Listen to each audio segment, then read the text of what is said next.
Hi, and welcome to your db2, your lit review feedback video. By now, just about all of you have received feedback with the db2 rubric, 75 points. I wanted to describe these in a little more detail, help really consolidate everything you needed to know or needed to do with this lit review. So that way you have, I found some general feedback I wanted to give to everyone. And obviously everyone has individual feedback by way of this rubric, as well as within your Word document. If you haven't located it, on the right side there's little thought bubbles or quote bubbles. And so if you click on those notes, I put individual comments, anywhere from 6 to 20 comments in each of your papers.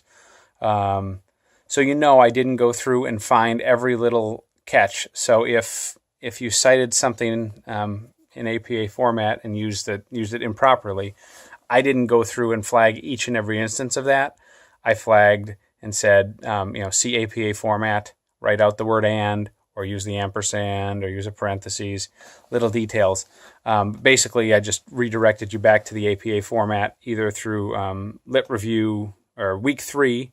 There's an APA format guide that really describes a lot of those in detail, as well as the recommended text for the APA handbook for publication or publication manual. And then the Purdue OWL. If you Google APA format, you'll find a number of resources.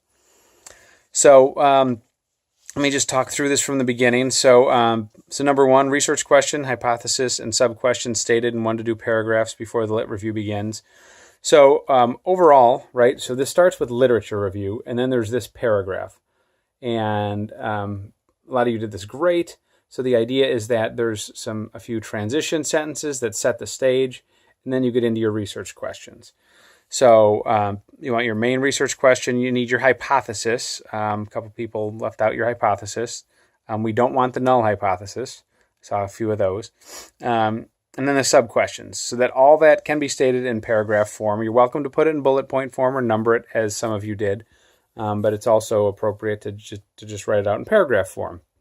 So either way, those are fine. And this is why we spent so much time on DB1, was to make sure we had those lit reviews or those research questions solidified and doable, because everything is obviously based on those. So the second section, the lit review, this is the bulk of, this is what you really think of this assignment, is the literature review part, right? So scholarly references that support all research questions that are organized using subheadings. And if you didn't use subheadings, I didn't take points off, because that was kind of a late in the game feedback. I think just about everyone did. And if you didn't, I want the subheadings. I just didn't take the points off. And then transition sentence. So this is what a literature review is it's not your opinion. It's not, again, some of this may have been confusing. For every other research paper you wrote, you didn't go out and collect data, right, in your educational career, most likely. So at the end of the literature review, there should not be a conclusion. So in closing, as you can see, that this ties to this, and that parental guidance is important. The literature review should close, and each paragraph, each section should close to say, this is what we know, and because of that, the current study will extend that knowledge into this area. We'll take it further. We'll attempt to replicate the findings of Johnson & Johnson, only with this sample that I'm using. So it's to connect, but you don't draw any conclusions from the literature. The only conclusion you draw from the literature is that your study is necessary. Likewise, there were some literature reviews that followed along relevant issues and then kind of pulled in some extra topics. And so I don't know, that can happen when you're exploring literature. I don't know if you cut and paste or you dug through one of your old research topics or something you're interested in, but you don't want to lead the reader down a path, and me being the reader, where, oh, that's interesting. Oh, tell me more about peer influence. Oh, so then are you going to study that? No. Well, you told me it was relevant. Once you raise the issue, there's all sorts of relevant variables. Once you raise the variable and try to make it relevant to your study, the expectation is that you're going to measure it, and that you're going to compare it, and that you're going to do something with it. Otherwise, don't kind of don't waste the reader's time on that journey, talking about things that you're not going to study. This is all very linear. I didn't go to the length where I required you to turn in an outline, but to an extent, the outline and the format of this is important. So when I come back to organized sections, so you want, and I included this in, I think, last week's video. If your study, you want all the variables to have a subparagraph in your study, by and large. If you have to combine them into one paragraph, that's fine. And you don't need to connect them. You're not trying to prove that parental involvement impacts math achievement. You should not have a paragraph that said why parental involvement impacts math achievement if that's what you're trying to prove, unless you're doing a replication. You should have a paragraph that says parental involvement is important. It's important in supporting your child in sports. It's supporting in all sorts of academic outcomes. And in some areas, we found it's important to be related to math, but you just want to highlight the importance of parental involvement. Then later on, you're going to highlight the importance of math achievement as it is, unrelated to parental involvement. Your study is going to connect those two. If there is a study that's already connected those two variables, it's okay to include that. That's appropriate. But then you're going to want to comment, if they already had those findings, why are you bothering to do the study? Why are you bothering to look for that? And an answer might be, this research will again, to attempt to replicate these findings or look at these findings as well as measure socioeconomics or teacher involvement, whatever, and talk about your other variables. And just so you know, I'm not picking on anyone. These are just variables that come to mind that I know some of you use. So, all right. So the organizational flow is important. Again, you start out and really set the tone of why your outcome is important. Why do I care about a certain policy or reading outcome? The paragraph can lightly be titled "Why Reading is Important," but everything in that paragraph needs to talk about why reading is important for an outcome. Likewise, if you say kids who learn how to read are more successful in the world, you need to have a citation for that. That's a factual assertion. And I see, for a handful of you, I put in there, this is not about your personal opinion or your personal experience. It comes down to that format section. Everything's in the third person. This is not about I and we. This is about so-and-so said this, so-and-so said this. This study will take that and build on it and explore this. That's what this is, all foundational. Should be all very boring, as most research, not boring to the extent of the content, but this is not a persuasive essay. You don't want to use jazzy language or convince the reader, especially at this point. You cannot draw any conclusions about the connections of these variables. If you can, then your research is unnecessary. And so it doesn't need to be funded. It doesn't need to, you get the idea. I'm repeating myself. Okay. So facts, and then transition sections. So it would be ideal at the end of each of those paragraphs to say, this is what I know about math achievement, or, as reviewed above, math achievement is important. The current study will examine math achievement in the context of parental involvement or parental attitudes towards math or literacy, again, whatever. That's nice to do in each paragraph. It's really nice to do, it's excellent to have a concluding paragraph in your literature review.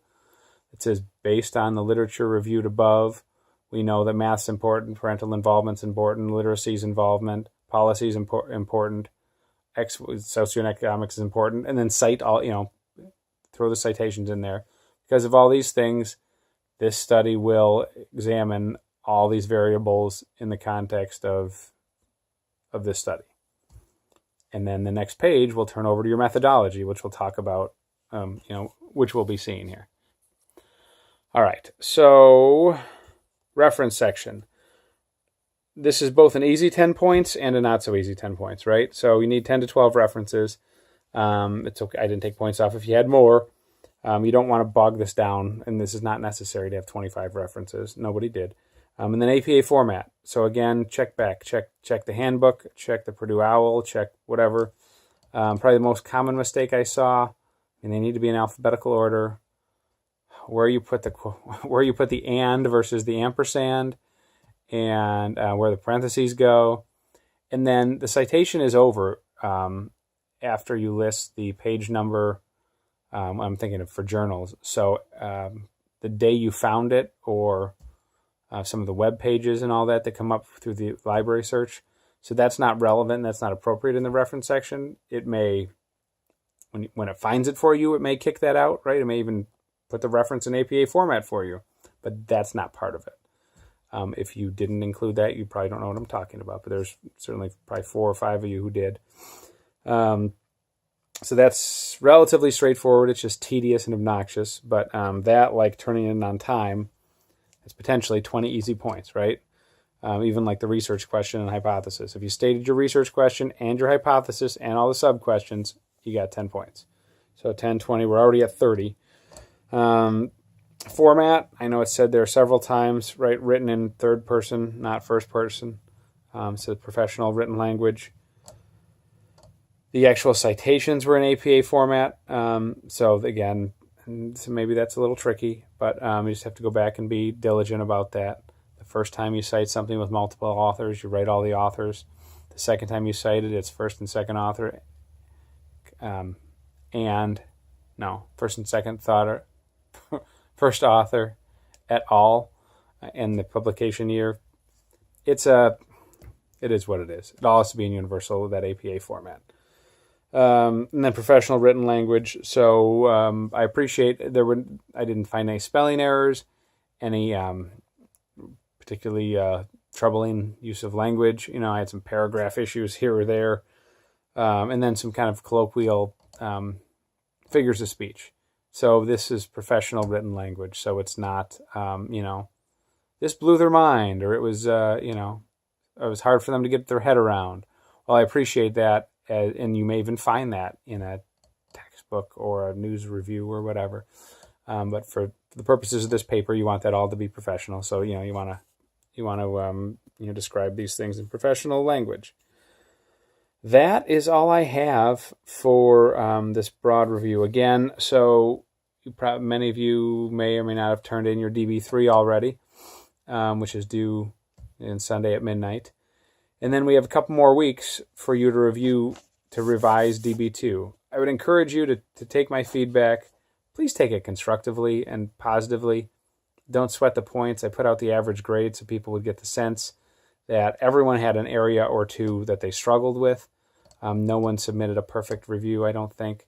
And that's okay. And again, if we get to the end of the course, or if everyone's really hurting their A plus GPA to an A minus, and I need to add 5 points back in because I was too strict on the format or whatever, I have no problem doing that.